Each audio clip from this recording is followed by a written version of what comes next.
መለወጥና ማትረፍ ያልቻልነው እንደ እግዚአብሔር ሐሳብን መመላለስ ያልቻልነውና እስቲ ዛሬ እግዚአብሔር ይናገረኛል፣ እግዚአብሔር ሊያስተምረኝ ፈልጓል። በዚህ ሰዓት በዚህ ጊዜ ከዓለም ርኩሰት ከዓለም ጫጫታ ለምን አመጣኝ? ይናገረኝ ስለፈለገ ነው ብለን ልንሰማ ያስፈልጋል። እንግዲህ ትምህርቱን የሚያስተምሩን አባታችን መምህራችን ቀሲስ ሊቀ ስዩማን ቀሲስ ቢንያም ናቸው። በኢትዮጵያ ኦርቶዶክስ ተዋሕዶ ቤተክርስቲያን በምስራቅ አፍሪካ ሀገረ ስብከት ሀገረ ስብከታችን ዋና ጸሐፊና በካምፓላ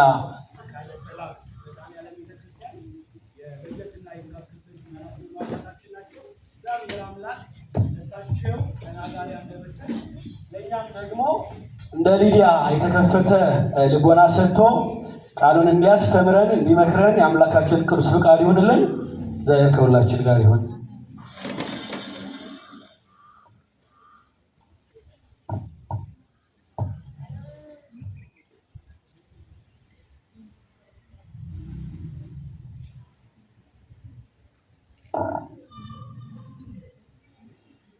በስመ አብ ወወልድ ወመንፈስ ቅዱስ አሐዱ አምላክ አሜን። ክቡር አባታችን ክቡር ላይቀ ሰላም ይድነቃቸው ዘውዴ የዚህ ታላቅ ደብር ዋና ጸሐፊ፣ ክቡራን አባቶች ካህናት፣ ወንድሞች ዲያቆናት፣ በዚህ በተቀደሰው ስፍራ የተገኛችሁ የእግዚአብሔር ልጆች፣ የእመቤታችን የቅድስት ድንግል ማርያም ወዳጆች፣ ለተከበረው ለተወደደው ክርስቲያናዊ ሕይወታችሁ እንደምን ቆያችሁ? እንደምን ቆያችሁ? እንደምን ሰነበታችሁ? አሜን። አምላካችን እግዚአብሔር ሁላችንንም በምሕረት ዓይኖቹ ተመልክቶን በቤቱ እንድንሰበሰብ በምሕረት አደባባዩ እንድንቆም እንድናመሰግነው ስለመረጠን ስለፈቀደልን ስሙ ለዘላለም የተመሰገነና የተወደሰ ይሁንልን። እግዚአብሔር አምላካችን እንደፈቀደልን መጠን ለጥቂት ደቂቃ የእግዚአብሔርን ቃል እንማራለን። እግዚአብሔር ለሁላችንም ሕያው የሆነውን ቃሉን እንዲያስተምረን በልባችን እንዲነግረን እንዲመክረንና እንዲገስጸን የአምላካችን መልካም ፈቃዱ ይሁንልን። በሚኖረን ጊዜ የምንማማርበት የትምህርታችን መነሻ ርዕስ የምናደርገው በእግዚአብሔር ፊት እንዴት ኃጢአት እሰራለሁ የሚል ነው። ኦሪት ዘፍጥረት ምዕራፍ 39 ከቁጥር 9 ላይ የምናገኘው ቃል ነው። በእግዚአብሔር ፊት እንዴት ኃጢአትን እሰራለሁ። እስኪ ሁላችሁም ይህንን ቃል ከኔ ጋር ትላላችሁ። በእግዚአብሔር ፊት በሉ። በእግዚአብሔር ፊት ኃጢአትን እንዴት እሰራለሁ። ስለ ቃሉ የአምላካችን ስሙ የተመሰገነ ይሁንልን። ይህንን ቃል የተናገረው ዮሴፍ የተባለው የያዕቆብ ልጅ ነው። ይህንን ቃል በዚህ በኦሪት ዘፍጥረት ምዕራፍ 39 ከቁጥር 9 ላይ የምናገኘው ሲሆን የዮሴፍን ታሪክ ከምዕራፍ 37 ጀምሮ ተጽፎ እናገኘዋለን። እንደሚታወቀው ዮሴፍ የያዕቆብ 11ኛ ልጁና የመጨረሻ ልጁ የነበረ ነው። ያዕቆብ ከልጆቹ አብዝቶ ይወደው የነበረ ልጅ እንደነበረ መጽሐፍ ቅዱሱ ይነግረናል። ዮሴፍን የሚወደድ የሚፈቀር ልጅ፣ መልካም ጸባይ ያለው የእግዚአብሔር መንፈስ ቅዱስ ያደረበት፣ እግዚአብሔር ስራውን ለመስራት በጎ የሆነውን ስራ በእርሱ ላይ ለመስራት የመረጠው በእግዚአብሔር የተመረጠ ልጅ ነበር። በማን የተመረጠ ልጅ? በእግዚአብሔር የተመረጠ። እግዚአብሔር የመረጠው ልጅ ነው።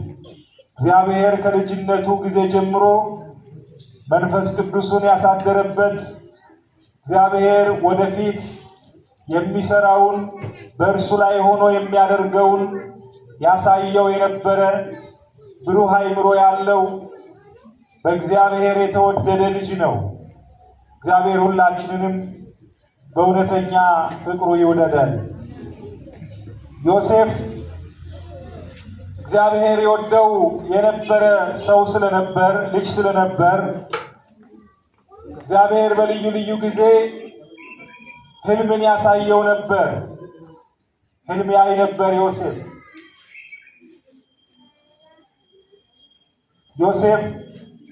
ከዮሴፍ በስተቀር ለያዕቆብ ወንድሞች አሉት። 10 ወንድሞች ያሉት ልጅ ነው። ሁሉም ከእርሱ በላይ ናቸው፣ ትላልቆች ናቸው። የአባታቸውን ትእዛዝ እየፈጸሙ ወይም ደግሞ በአባታቸው የታዘዙትን እየሰሩ በምድረ በዳ በጎችን ሲጠብቁ ብዙ ጊዜያቸውን ያሳልፋሉ። ዮሴፍ ደግሞ ከአባቱ ጋር ብዙውን ጊዜ ያሳልፍ ነበር።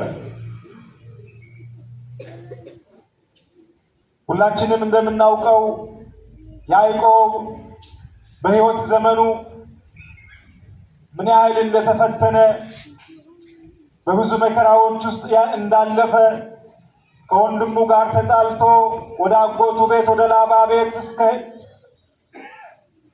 ከሄደበት ጊዜ ጀምሮ ለ20 ዓመት ለአጎቱ ለላባ ተገዝቶ በሚኖርበት ዘመን ሁሉ ያተረፋቸው ወይም የወለዳቸው ልጆቹ ናቸው። እነዚህ ያዕቆብ እነዚህ ልጆች ሲያስብ መከራውን ያስባል፣ ፈተናውን ያስባል፣ ያሳለፈውን ሕይወት ያሳለፈውን ውጣ ውረድ ያስባል። በአጎቱ ቤት በመከራ በባርነት ያሳለፈውን ዘመን ያስባል። ስለዚህ እነዚህ ልጆች ክፉ እንዲደርስባቸው፣ መከራ እንዲደርስባቸው፣ በክፉ ነገር ውስጥ እንዲያልፉ አይፈልግም። ስለ ልጆቹ ሁልጊዜ ይጸልያል። አባት የወለዳቸው ልጆች በበጎና በመልካም መንገድ እንዲያድጉ እንደሚፈልግ ሁሉ ያዕቆብም ለልጆቹ ይህንን ያስብ ነበር። ነገር ግን በቤቱ ውስጥ እግዚአብሔር ዓላማውን ሊፈጽም ከልጆቹ መካከል የሚያስነሳለት ልጅ የእግዚአብሔርን ዓላማ የሚፈጽም፣ ለእግዚአብሔር የሚታዘዝ፣ የእግዚአብሔርን ቃል የሚፈጽም፣ እግዚአብሔር ስራውን የሚሰራበት ከልጆቹ መካከል እንዳለ ያዕቆብ አያውቅም ነበር። ነገር ግን ዮሴፍ በልዩ ልዩ ጊዜ የሚያየውን ህልም ለአባቱም ለወንድሞቹም ይናገር ነበር። አባቱ የልጁን ህልም በልቡ ከመያዝ በስተቀር በልጆቹ ፊት ዮሴፍን ከመገሰጽ በስተቀር ሌላ ነገር አያስብም ነበር። ነገር ግን ወንድሞቹ በዮሴፍ ላይ ቂም ይይዙበት ነበር። በእኛ ላይ ሊነግስብን፣ የእኛ የበላይ ሊሆንብን በየጊዜው ህልም ይነግረናል፣ እንዲህ ይለናል እያሉ በወንድማቸው ላይ ቂም ይዘውበት ብዙ ጊዜም ያሾፉበት ነበር። በእኛ ላይ ልትነግስብን ነው፣ አለቃችን ልትሆን ነው እያሉ ያሾፉበት ነበር። እርሱ ግን በትክክል እግዚአብሔር ያሳየውን፣ በትክክል እግዚአብሔር የነገረውን ነገር ነበር ይነግራቸው የነበረው። ያየውን ህልም ነበረ ይነግራቸው ይተርክላቸው የነበረው። ነገር ግን በልጅነት አእምሮ ውስጥ ሆኖ ይንገራቸው እንጂ አንዳንድ ጊዜ የማይነገር ሊገለጥ የማይገባው ሊነገር የማይገባው ብዙ ምስጢር አለ። እርሱ ግን ከልጅነቱ የተነሳ ይህንን አያስተውልም ነበረ። ያየውን ህልም ሁሉ ለወንድሞቹ ይነግራቸው ነበረ። እነርሱም በውስጣቸው ቂም ስለያዙ ወንድማቸውን የሚጎዱበትን ነገር ሲያስቡ ኖረዋልና ከዕለታት አንድ ቀን ያዕቆብ ለወንድሞች ስንቅ ይዘህላቸው ወንድሞችን ያሉበትን ሁኔታ ጠይቀህ ጎብኝተህ ና ብሎ ወንድሞቹን ያይ ዘንድ ወደ ምድረ በዳ ሰደደው ላከው ይላል። እነርሱም በጎቹን እየጠበቁ ሩቅ ቦታ ነበሩና ዮሴፍ ወንድሞቹን ሲፈልግ ብዙ ጊዜ አሳለፈ። በራብ ተመታ፣ ፀሐይ መታው፣ ብዙ ሲንከራተት ዋለ። ወንድሞቼ የት ናቸው እያለ ወንድሞቹን ሲፈልግ ቆየ። እንዲሁም ጠፍተውበት መንገደኛ ሰው ወንድሞቹ ያሉበትን ወይም የሄዱበትን ስፍራ ጠቁመውት እርሱ በብዙ ፍለጋ ወንድሞቹን አግኝቶ ወንድሞቹንም በማግኘቱ የተሰማውን ደስታ ከሩቅ እየገለጠ ወደ ወንድሞቹ እየሮጠ ባለበት ጊዜ ወንድሞቹ ግን ገና ከሩቅ ሲያዩት ይህንን ሕልመኛ በእኛ ላይ ሊነግስብን ሁልጊዜ ሕልም አለምኩ፣ ሁልጊዜ ሕልም አየሁ የሚለውን ወንድማቸውን እንግደለው ተባብለው ተማከሩ ይላል። ዮሴፍ የመጨረሻ ወንድማቸው ነው። ገና 17 ዓመቱ ነው። ወንድማቸውን ሊገሉ ተማከሩ። በምን አይነት አገዳደል ይገሉ ዘንድ የግድያውን መንገድ ሁሉ እየመረጡ አንዱ እንግደለው ይላል፣ አንደኛው ወደ ቀበሮ ጉድጓድ እንክተተው ይላል፣ ሌላኛው ደግሞ ሌላ ሐሳብ ያቀርባል። በገዛ ወንድማቸው ላይ አንዳች ያደረገባቸው ነገር የለም። እርሱ ያደረገባቸው ነገር አንዳች ነገር የለም። እግዚአብሔር ያሳየውን ሕልም ነው የተናገረው። እነርሱ ግን በወንድማቸው ላይ ጨከኑበት። ወንድማቸውን ሊገሉት ተስማሙ። ወንድማቸው ከሩቅ ሲመጣ ወንድሞቼ ወንድሞቼ እያለ እየጠራ እነርሱን በማግኘቱ በደስታ እየፈነደቀ ነበር ወደ እነርሱ ሲመጣ የነበረው። እነርሱ ግን ወንድማቸውን ያዙት፣ ወደ ቀበሮ ጉድጓድ ውስጥ ጣሉት ይላል። ቀበሮ ጉድጓድ ውስጥ ጥለውት ወንድማቸው ሲጮህ ከቀበሮ ጉድጓድ ውስጥ ሆኖ ወንድሞቼ ወንድሞቼ ወንድሞቼ እያለ ሲጮህ ድምፁ ሲያስቸግራቸው ከቀበሮ ጉድጓድ ውስጥ አወጡት።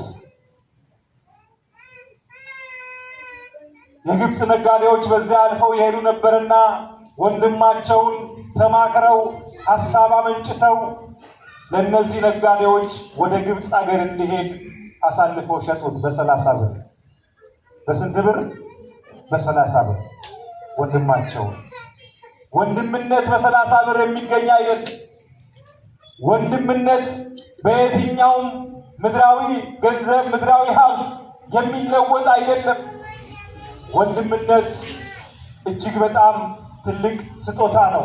ከእግዚአብሔር ብቻ የሚሰጥ ስጦታ ነው። ይህንን ስጦታ ነው አሳልፈው የሸጡት በገንዘብ። ዛሬም ወንድማቸውን፣ ዛሬም እህታቸውን፣ ዛሬም ቤተሰቦቻቸውን በገንዘብ፣ በጥቅም፣ በልዩ ልዩ ነገር አሳልፈው የሚሸጡ፣ ለክፉ ነገር አሳልፈው የሚሰጡ ብዙዎች አሉ። ብዙዎች አሉ። ወንድማቸውን ሊወዱ ሲገባ መጽሐፍ ቅዱስ ወንድምህን ባልንጀራህን እንደ ራስህ አድርገህ ውደድ፣ ለወንድምህ ለባልንጀራ ያለህን አካፍል፣ ያለህን ስጥ፣ ቢራብ አብላው፣ ቢጠማ አጠጣው፣ ቢቸገር ቢራቆት አልብሰው የሚለውን የእግዚአብሔርን ቃል ትተው ወንድማቸውን አሳልፎ ይሰጣሉ። እንዲራብ ምክንያት ይሆናሉ፣ እንዲቸገር ምክንያት ይሆናሉ፣ እንዲወድቅ ምክንያት ይሆናሉ፣ እንዲታመም ምክንያት ይሆናሉ። ወንድማቸው እንዲጠፋ ለመጥፋቱ ምክንያት ይሆናሉ። ወንድማቸው ወደ ኃጢአት ጎዳና እንዲገባ ምክንያት ይሆናሉ። ወንድማቸውን አሳልፈው በመስጠት ወንድማቸውን በመሸጥ ገንዘብ ለማግኘት ይጥራሉ። በወንድማቸው በእህታቸው በወዳጆቻቸው ላይ ተረማምደው ለጥቅም ይሮጣሉ። የራሳቸውን ኑሮ ለማሻሻል ይፈልጋሉ። ይህ በእግዚአብሔር ዘንድ እጅግ አስጸያፊ የሆነ ኃጢአት ነው። እግዚአብሔር የማይወደው በደል ነው። እግዚአብሔር የሚፈልገው፣ እግዚአብሔር የሚወደው እኛ ለወንድሞቻችን በጎ ነገር እንድናደርግላቸው ነው። ለወንድሞቻችን መልካም እንድናደርግላቸው ነው። ቢርባቸው እንድናበላቸው ነው። ቢጠማቸው እንድናጠጣቸው ነው። ቢቸገሩ እንድንረዳቸው ነው። ቢታመሙ እንድንጠይቃቸው እንድናሳክማቸው ነው እግዚአብሔር የሚፈልገው እንጂ እንድንሸጣቸው አይደለም። ለክፉ አሳልፈን እንድንሰጣቸው አይደለም። የዮሴፍ ወንድሞች ወንድማቸውን የእግዚአብሔር መንፈስ ቅዱስ ያለበትን ወንድማቸውን እግዚአብሔር የሚያነጋግረውን ወንድማቸውን እርሱ በመካከላቸው መኖሩ ለእነርሱ በረከት ነበር። እነርሱ ግን አላወቁ። የዮሴፍ ከእነርሱ ጋር መሆን ለእነርሱ ጸጋ ነበር። እነርሱ ግን አላወቁ፣ አልተረዱም። አንዳንድ ጊዜ ሳናቅ ጸጋችንን እንሸጣለን። አንዳንድ ጊዜ ሳናቅ በረከት የሆኑልንን ሰዎች፣ ጸጋ የሆኑልንን ሰዎች በእነርሱ ምክንያት ዙሪያችን ተባርኮ በእነርሱ ምክንያት ብዙ ነገር አግኝተን ብዙ ስጦታ ተሰጥቶን በእነርሱ ምክንያት ሰላማችን በዝቶ በእነርሱ ምክንያት በረከታችን በዝቶ አላወቅንም። እኛ እንጠላቸዋለን፣ እናሳድዳቸዋለን፣ አሳልፈን ሰጥተናቸዋል፣ እናማቸዋለን። በእነርሱ ምክንያት ብዙ ነገር እንደደረሰብን አድርገን እናስባለን። ይህ የዲያብሎስ ሐሳብ ነው። ይህ የሰይጣን ሐሳብ ነው። ወደ ልባችን ተመልሰን ስለነዛ ሰዎች መልካምነት ልናስብ ይገባል። ስለነዛ ሰዎች እግዚአብሔር ለምን ወደ ሕይወታችን እንዳመጣ እግዚአብሔር በእነርሱ ምክንያት ለእኛ የሚያደርገልንን እያደረገልንን ያለውን ነገር ብናስብ እግዚአብሔር በእነሱ ምክንያት ብዙ ባርኮን ሊሆን ይችላል። እግዚአብሔር በእነሱ ምክንያት ብዙ ጸጋ ሰጥቶን ሊሆን ይችላል። እኛ አልተረዳን። የዮሴፍ ወንድሞች ያልተረዱት ይሄንን ነው። ሸጡት። ዮሴፍ ወደ ግብፅ ሄደ ከወንድሞቹ ተለይቶ። ወንድሞቼ ወንድሞቼ የሚለው ድምፅ ከወንድሞቹ ዓይን እስኪርቅ እስኪሰወር ድረስ ወደ ወንድሞቹ ይሰማ ነበር። እየሸጡት ወንድሞቼ ይላል እሱ። ወደ ቀበሮ ጉድጓድ እየጣሉት ወንድሞቼ ይላል። እውነተኛ ወንድምነት ይሄ ነው። እውነተኛ ወዳጅነት ይሄ ነው። እንደ ዮሴፍ ወደ ግብፅ ሄደ።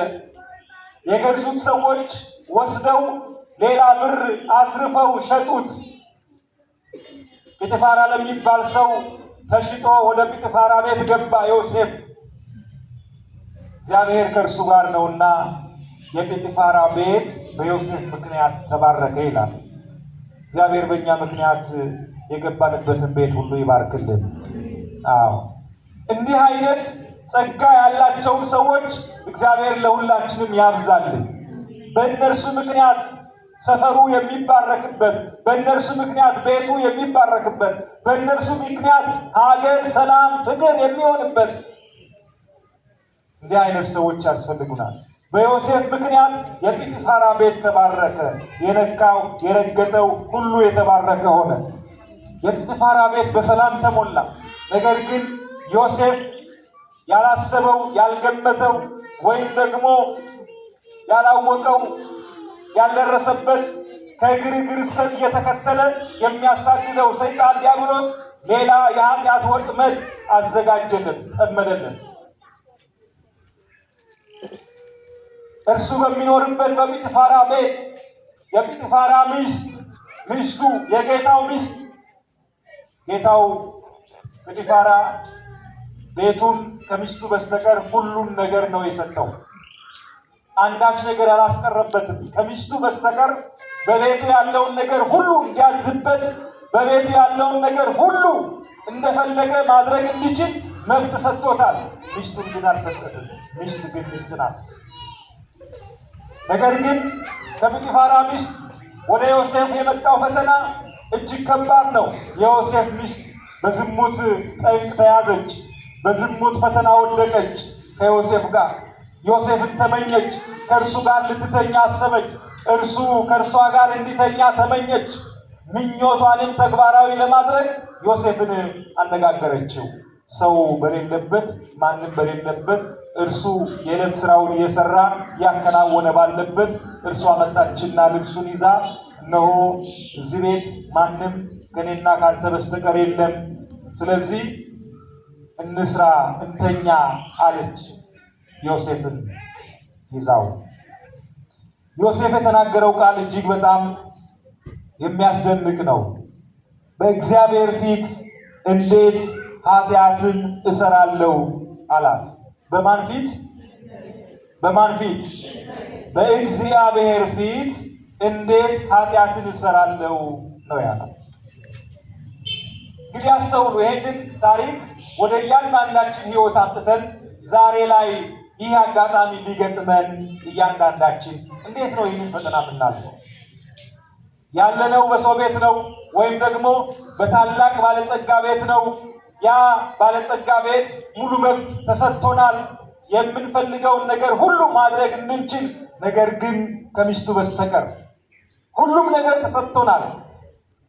ይህ እንዳለ በሌላ በኩል ደግሞ ሚስቱ ትፈልገናለች። ሚስቱ ከኛ ጋር ልታደርግ የምትፈልገው ነገር አለ። ያ ነገር ደግሞ ኃጢአት ነው። እግዚአብሔር የማይወደው ነገር ነው። እግዚአብሔር የማይፈቅደው ነገር ነው። እንዴት ነው ይህንን ነገር የምናልፈው? እግዚአብሔር ልጆች አለ ዛሬም እንዲህ አይነት ፈተና። ዛሬ ከዚህ በፊት ከነበረው የበለጠ በዛሬ ዘመን ይህ ፈተና አለ። በምን መልኩ ነው ልናልፍ የሚገባ? ዮሴፍ በእግዚአብሔር ፊት ነው። እሷ ያለችው ምንድን ነው? ማንም የለም እዚህ። ማንም የለም ማለት የሚያየን ሰው የለም ነው እንጂ ስለ እግዚአብሔር አላነሳችም። እግዚአብሔር አለ ብላ ብታስብ ይህን አትናገርም። ስለ እግዚአብሔር መኖር ብታስብ፣ እግዚአብሔር ያያል ብላ ብታስብ ይህን አትናገርም። ማንም የለም፣ የሚያየን የለም። ስለዚህ ና ኃጢአት እንስራ አለችው። ዮሴፍ ግን ያለው ምንድን ነው? በእግዚአብሔር ፊት አለ። የምንሰራውን ኃጢአት እግዚአብሔር ያያል። እግዚአብሔር እንደሚያይ ነው ልናስብ የሚገባል። ልናስተውል የሚገባን እግዚአብሔር እንደሚያይ ነው እንጂ ሰው ያየናል አያየንም አይደለም። የዛሬ ዘመን ሰው ልክ እንደ ጲጥፋራ ሚስት ሰው ያያል አያይም ነው ኃጢአት የሚሰራው። ሲሰርቅ ሰው አየኝ አላየኝ ብሎ ነው። ሲዘሙት ሰው አየኝ አላየኝ ብሎ ነው። ከሰው ተደብቆ ነው። ሲሰርቅ፣ ሲዋሽ፣ ሲበድል ሰው አየኝ አላየኝ ብሎ ነው የሚበድለው ኃጢአት የሚሰራው።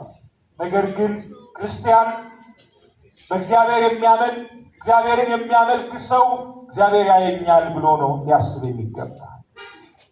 ማን ያየኛል ብሎ? ማን ያየኛል ብሎ? እግዚአብሔር ያየኛል ብሎ። እግዚአብሔር ያያል፣ በእግዚአብሔር ፊት ኃጢአት ልሰራ አይገባም ብሎ ሊያስብ ይገባል። እንዲህ ይላል ቅዱስ ጳውሎስ ለዕብራውያን ሰዎች በላከው መልእክቱ ላይ ምዕራፍ 4 ቁጥር 13 ላይ እንዲህ የሚል ቃል አስቀምጧል። እኛን በሚቆጣጠር በእርሱ በዓይኖቹ ፊት ሁሉ የተራቆተና የተገለጠ ነው እንጂ በእርሱ ፊት የተሰወረ ፍጥረት የለም ይላል። በእርሱ ፊት የተሰወረ ፍጥረት የለም። እኛን በሚቆጣጠር በእርሱ በዓይኖቹ ፊት እግዚአብሔር ሁሉን የሚያይ አምላክ ነው። በእግዚአብሔር ፊት የተሰወረ አንዳች ነገር የለም። እግዚአብሔር የማያየው አንዳች ነገር የለም። በእርሱ ፊት የተሰወረ ነገር የለም። ይህ ቃል የሚያስረዳው ይህንን ነው። ስለዚህ በእግዚአብሔር ፊት ኃጢአት አልሰራም ልንል ይገባል። እግዚአብሔርን ላሳዝን አይገባም ልንል ይገባል። ሁለት ሰዎች ብቻ ወይም ሁለታችሁ ብቻ መሆናችሁን፣ ምቹ ጊዜ ማግኘታችሁን፣ የምትፈልጉትን ነገር ለማድረግ የተመኛችሁትን ኃጢአት ለመስራት ምቹ ጊዜ ማግኘታችሁን ብቻ ሳይሆን ማየት የሚገባችሁ እግዚአብሔር የሌለበት ቦታ አለመኖሩን ነው። እግዚአብሔር የማይገኝበት ቦታ አለመኖሩን። እንደ ክርስቲያንነታችን እንደ ክርስትና ሃይማኖታችን በምንሰራው ኃጢአት እግዚአብሔር የሚያዝን መሆናችን በማመን እግዚአብሔር ያዝንብኛል ብለን ማቆም ያለብን። ያኔ እግዚአብሔር እጅጉን በእኛ ይደሰታል። እጅጉን እግዚአብሔር ይደሰታል። እግዚአብሔርን ከምናስደስትባቸው ሁኔታዎች መካከል አንዱ ኃጢአትን እምቢ ማለታችን ነው። ኃጢአትን እምቢ ስንል እግዚአብሔር ደስ ይሰኛል። የእግዚአብሔር ሰላም በምልአት ወደኛ ይመጣል። የእግዚአብሔር ፍቅር በምልአት ወደኛ ይመጣል። ስለዚህ ታሪኩን እናንተ በቤታችሁ በሰፊው አንብቡት። ነገር ግን ከዚህ ትምህርት ከዮሴፍ ታሪክ ውስጥ የምንማራቸው መሰረታዊ ትምህርቶች አሉ። መሰረታዊ ነገሮች ከዚህ ድርጊት ውስጥ ዮሴፍ ከተናገረው ወይም ካደረገው እጅግ በጣም አስገራሚ ነገር ውስጥ የምንማራቸው መሰረታዊ ነገሮች አሉ። አንደኛ እግዚአብሔርን መፍራት እንማራለን። እግዚአብሔርን መፍራት እዚህ ውስጥ አለ። ዮሴፍ እግዚአብሔርን ባይፈራ፣ ፍርሃት ባይኖረው፣ እግዚአብሔርን የሚፈራ ልብ ባይኖረው፣ እግዚአብሔርን የሚፈራ ማንነት ባይኖረው ኖሮ ያንን ኃጢአት ከዚች ሴት ጋር ቢሰራ የፈለገውን ቢያደርግ ማንም አላየውም። ሕሊናውና የሕሊናው አስተሳሰብ ግን ወይም ሕሊናው ሁልጊዜ ሲወቅሰው ይኖራል። እግዚአብሔር ደግሞ ያየዋል። እግዚአብሔር የማያየው ነገር የለም። ስለዚህ እግዚአብሔርን መፍራት በሕይወቱ ስለነበረ ይህንን ኃጢአት እምቢ አለ። በዚህ በመጽሐፈ ኢዮብ ላይ ኢዮብ እንደዚህ ይላል። በምዕራፍ 15 ቁጥር 4 ላይ እግዚአብሔርን መፍራት ጥበብ ነው፣ ከኃጢአትን መራቅ ማስተዋል ነው ይላል። እግዚአብሔርን መፍራት በራሱ ከኃጢአት የምንርቅበትን ኃይልና ብርታት ይሰጠናል። ማንን መፍራት? ማንን መፍራት? እግዚአብሔርን መፍራት። ሁልጊዜ እግዚአብሔርን የምንፈራ ሰዎች ከሆነ እግዚአብሔርን የምንፈራ ሰዎች ስንሆን እግዚአብሔርን የምናከብር ሰዎች ነን ማለት ነው። እግዚአብሔርን የሚያከብሩ ሰዎች እግዚአብሔርን ይፈሩታል። እግዚአብሔርን የሚፈሩት ያጠፋኛል፣ ይገለኛል ወይም ደግሞ ይቀስፈኛል ብሎ አይደለም። አምላኩ ስለሆነ ሊፈራ የሚገባው በፍርሃት የሚመለክ መላእክት ቅዱሳን ሱራፌልና ኪሩቤል በመንቀጥቀጥ በመፍራት የሚያመሰግኑት የሚሰግዱለት የሚያመልኩት አምላክ መሆኑን አውቆ አምኖ የፍቅር አምላክ የሰላም አምላክ የሚጠብቀው አምላክ መሆኑን የሚያኖረው የሚመግበው አምላክ የሚገዛለት አምላክ መሆኑን አውቆና አምኖ የሚፈራው መሆን አለበት። እግዚአብሔርን የሚፈሩ ሰዎች እግዚአብሔር ማስተዋልን ይሰጣቸዋል። እግዚአብሔር ጥበብን ይሰጣቸዋል። እግዚአብሔር ብርታትን ይሰጣቸዋል። ሁሉን መለየት ሁሉን ማወቅ የሚችሉበትን ጥበብ እግዚአብሔር ይሰጣቸዋል። ለዚህ ነው ምሳሌ 1 ከቁጥር 7 ላይ እግዚአብሔር የጥበብ መጀመሪያ እግዚአብሔርን መፍራት ነው ብሎ ሰሎሞን የተናገረው። የጥበብ መጀመሪያ ማንን መፍራት ነው? ማንን መፍራት? እግዚአብሔርን መፍራት ነው ብሎ ይናገራል ሰሎሞን። ስለዚህ ኃጢአት ከመስራታችን በፊት እግዚአብሔርን የምንፈራ ከሆነ ለኃጢአት አንገዛ፣ ለኃጢአት ተላልፈን አንሰጥ።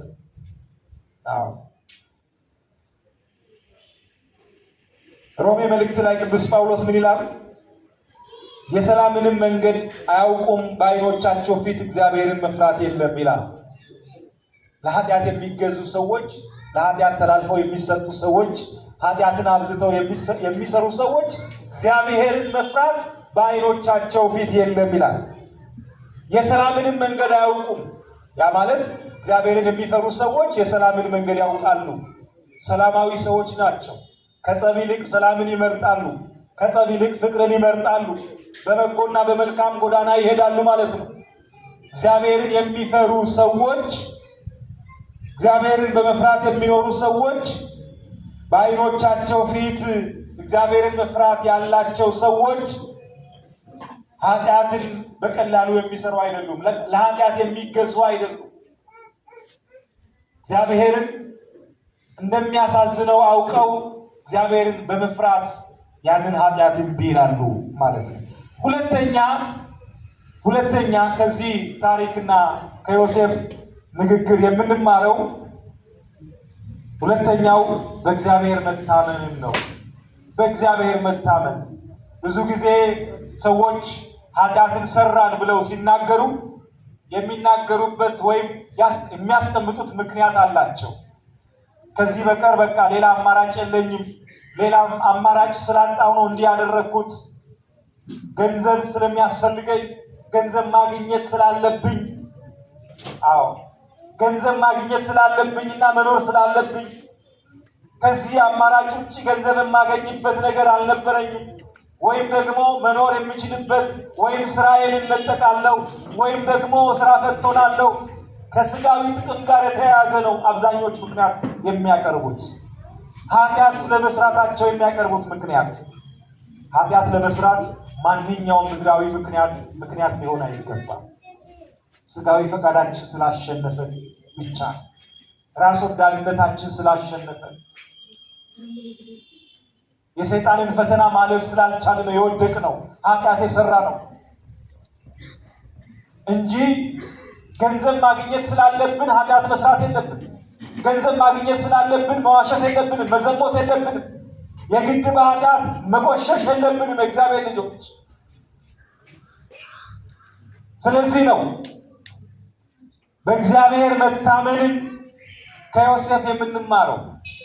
ዮሴፍ ትልቅ ሰው ቤት ነው ያለው። ትልቅ ስራ የተሰጠው ሰው ነው።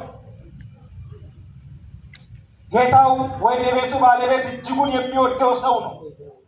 የጥቅም ሰው ቢሆን ዮሴፍ ወይም ደግሞ በጊዜው ሀብት መሰብሰብ፣ ገንዘብ መሰብሰብ ወይም ደግሞ ምድራዊ ነገር መሰብሰብ ቢሆን ፍላጎቱ ጌታውን እንደያዘው፣ ጌታውን በበጎ ስነ ምግባር እንደያዘው፣ ይችንም ሚስቱን ደግሞ የምትፈልገውን ነገር በማድረግ ለያዛትና እሷንም ደግሞ እሱ በማያውቁ መንገድ ልጠቀማት ብሎ ያስብ ነበር። ነገር ግን በእግዚአብሔር የሚታመን ሰው ስለሆነ እንዲህ አድርጎ አመቻችቶ ማለፍ አልፈለገም። በእግዚአብሔር የሚታመን ሰው ነው። በእግዚአብሔር የሚታመን ሰው ኃጢአት ባለመስራቱ የሚመጣበትን ነገር አያስብም። ኃጢአት ባለመስራቱ፣ ለኃጢአት ባለመገዛቱ የሚደርስበትን ነገር አያስብም። በእግዚአብሔር የሚታመን ሰው ማን ስለሚጠብቀው፣ ማን ስለሚደርስለት? እግዚአብሔር ስለሚደርስለት፣ እግዚአብሔር ስለሚደርስለት። አልዋሽም ብላችሁ ለእግዚአብሔር ቃል በመታዘዛችሁ እሺ ብትሉ፣ ለእኔ ብትታዘዙ የምድርን በረከት ትበላላችሁ ያለው እኮ እግዚአብሔር ነው። እሺ ብትሉ ለቃሉ ብትታዘዙ ነው፣ ሌላ አይደለም። ፈቃዱን ብትፈጽሙ ነው፣ ሌላ አይደለም። ለእግዚአብሔር ቃል ብትታዘዙ ነው። የምድርን በረከት ትበላላችሁ። የእግዚአብሔር በረከት በብዙ መንገድ ይተረጎማል፣ በብዙ መንገድ ይታወቃል። እግዚአብሔር በረከቱ ብዙ ነው። ሰላም የእግዚአብሔር በረከት ነው። ፍቅር የእግዚአብሔር በረከት ነው። ከእግዚአብሔር የሚሰጥ ማንኛውም ነገር የእግዚአብሔር በረከት ነው። ስለዚህ ይህንን የሚያገኙ ሰዎች ለእግዚአብሔር የሚታመኑ ሰዎች፣ ለእርሱ የታመኑ የሚታመኑ ሰዎች ናቸው። መታመን የብዙ ክርስቲያን ችግር ነው። የብዙ ክርስቲያን ችግር።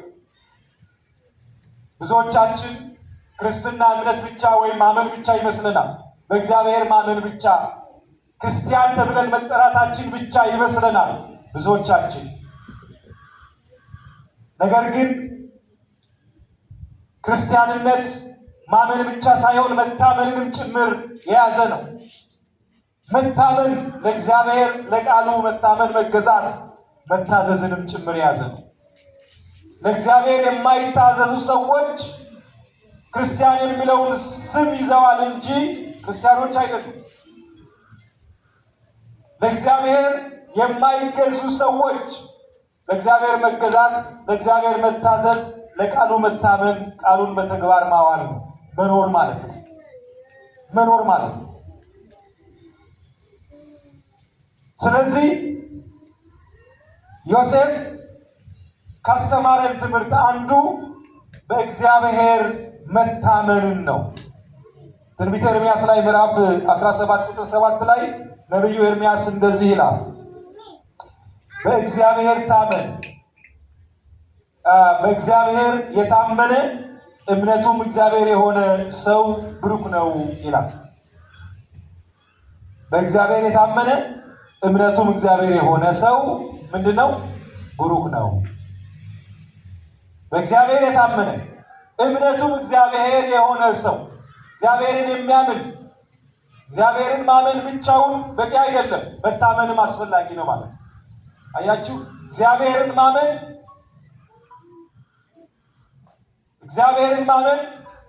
በእግዚአብሔር ማመናችን ሃይማኖታችንን የሚገልጽ ነው። ለእግዚአብሔር ያለንን ወይም ደግሞ እምነታችንን የሚገልጽ ነው። መታመን ደግሞ ለእግዚአብሔር መታዘዛችን፣ መገዛታችን፣ እግዚአብሔርን በተግባር ማምለካችንን የሚያሳይ የሚገልጽ ነው። እነዚህ ሁለት ነገሮች በአንድነት ተዋህደው በአንድ ክርስቲያን ውስጥ ካልኖሩ ዋጋ የለውም። ሐዋርያው ቅዱስ ያዕቆብ በምዕራፍ 5 ላይ የሚናገረውን የሚገልጽ ነው። እምነት በስራ የማይገለጥ ከሆነ ወይም ደግሞ መታመን የሚለው በስራ የሚገለጥ ሕይወት እንጂ ሃይማኖት ብቻ አይደለም። ስለዚህ እምነት ሃይማኖት ስራ የሌለው ሃይማኖት ወይም እምነት በራሱ የሞተ ነው ብሎ ቅዱስ ያዕቆብ በመልእክቱ ላይ ያስቀምጣል። ስለዚህ መታመን እጅግ በጣም አስፈላጊ ነው። እጅግ በጣም አስፈላጊ። በሌላው የመጽሐፍ ቅዱስ ክፍል ላይ ሰሎሞን ጥበበኛው በመጽሐፈ ምሳሌ ምዕራፍ 28 ቁጥር 20 ላይ እንዲህ ብሎ ይገልጻል። የታመነ ሰው እጅግ ይባረካል ይላል።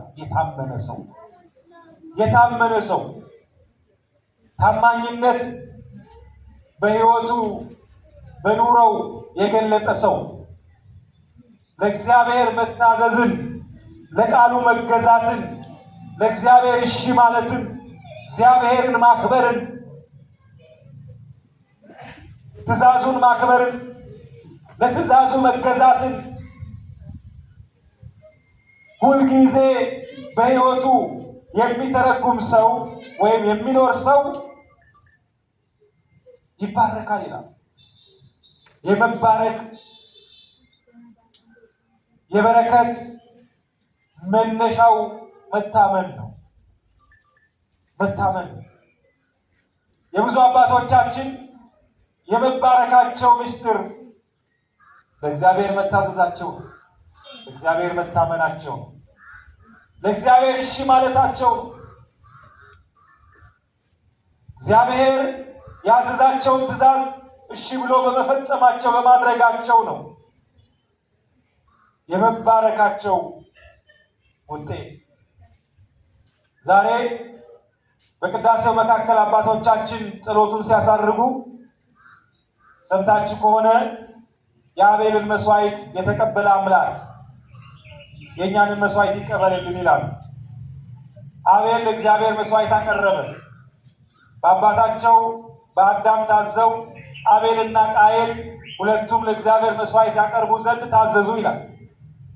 ሁለቱም መስዋዕት ያቀርቡ ሲታዘዙ በሁለቱ መካከል የነበረው ልዩነት መስዋዕቱ የሚቀርብለት አካል ወይም ደግሞ መስዋዕቱ የሚቀርብለት እግዚአብሔር ንጹሕ መሆኑን መረዳትና ንጹሕ መሆኑን አለመረዳት ነበረ።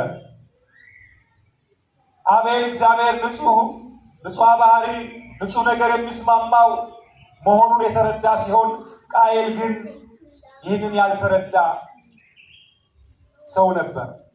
በተቃራኒው ለእግዚአብሔር የሚቀርብ መስዋዕት አስፈላጊ አይደለም፣ እግዚአብሔር እኔ የማቀርብለትን መስዋዕት አይበላውም፣ እግዚአብሔር እኔ የምሰጠውን ስጦታ ምን ያደርግለታል ብሎ በትዕቢት ልቦና መነሳሳት በቃየል ሕይወት ውስጥ ነበር።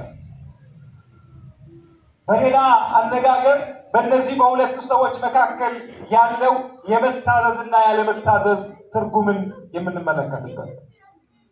አቤል በትክክለኛው መንገድ ለአባቱ ለአዳም እንዲሁም ለእግዚአብሔር ታዘዘ።